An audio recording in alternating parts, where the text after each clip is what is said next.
बाबा साहब ने अपना पूरा जीवन दलितों को न्याय और हक दिलाने में समर्पित किया।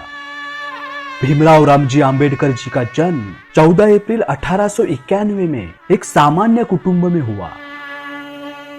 उन्होंने अपना प्राथमिक शिक्षण गांव में किया और उसके बाद आगे की पढ़ाई के लिए वह अपने परिवार के साथ बंबई आ गए। बंबई में स्थित एल्फिस्टन कॉलेज में अपना उच्च शिक्षण पूर्ण किया। आगे जाकर उन्होंने न्यूयॉर्क स्थित कोलंबिया यूनिवर्सिटी में अर्थशास्त्र में एमए की पदवी ली और फिर डॉक्टरेट भी किया।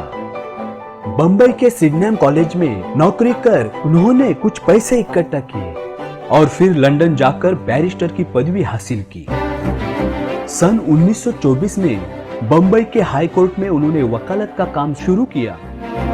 विधानसभा के सदस्य बनने के बाद उनका सामाजिक सफर शुरू हुआ। दलितों के उद्धार के लिए उन्होंने कई आंदोलन और सत्याग्रह किए, जैसे कि 14 तालाब में दलितों को पानी मिलने का हक, दलितों को मंदिर में प्रवेश मिलने का हक। ऐसे अनेक सत्याग्रह में वह यशस्वी हुए। छूत अछूत के विरुद्ध में उन्होंने आवाज उठाई और अपने विचार लोगों तक पहुंचाने के लिए उन्होंने बहिष्कृत भारत और जनता जैसे वर्तमान पत्र प्रकाशित किए। महिलाओं के उद्धार के लिए उन्होंने कई आंदोलन में भाग लिया। बाबा साहब को किताबें पढ़ने का बहुत शौक था। उन्होंने करीब करीब 11 ग्रंथ लिखे। डॉक्टर आंबेडकर ने गोलमेज परिषद में प्रतिनिधित्व किया। वहां उन्होंने हरिजनों के लिए अलग आरक्षण का प्रस्ताव रखा और आगे जाकर हरिजनों को आरक्षण मिला। बाबा साहब वाइसरॉय के कार्यकारिणी सदस्य हुए और उस दौरान उन्होंने दलितों के विकास के लिए कई रास्ते निकाले। दलितों के शिक्षा के लिए उन्होंने पीपल्स एजुकेशन सोसाइटी की स्थापना की।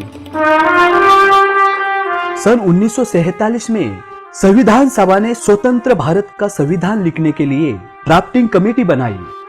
उसमें भारत के केंद्रीय कायदा मंत्री डॉक्टर बाबा साहब आंबेडकर को अध्यक्ष चुना गया और उनके अध्यक्ष पद के तहत स्वतंत्र भारत का संविधान बनाया गया।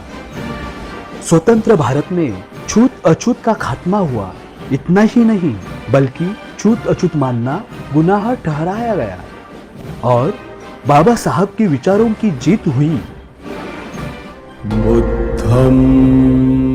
14 अक्टूबर 1956 में डॉक्टर बाबा साहब आंबेडकर ने बौद्ध धम्म की दीक्षा ली।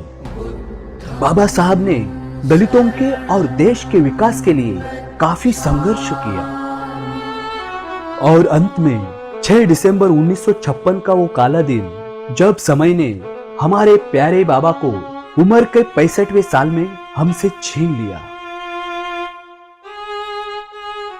बंबई में अपने बाबा को अंतिम प्रणाम देने के लिए जनसैलाब उमड़ पड़ा।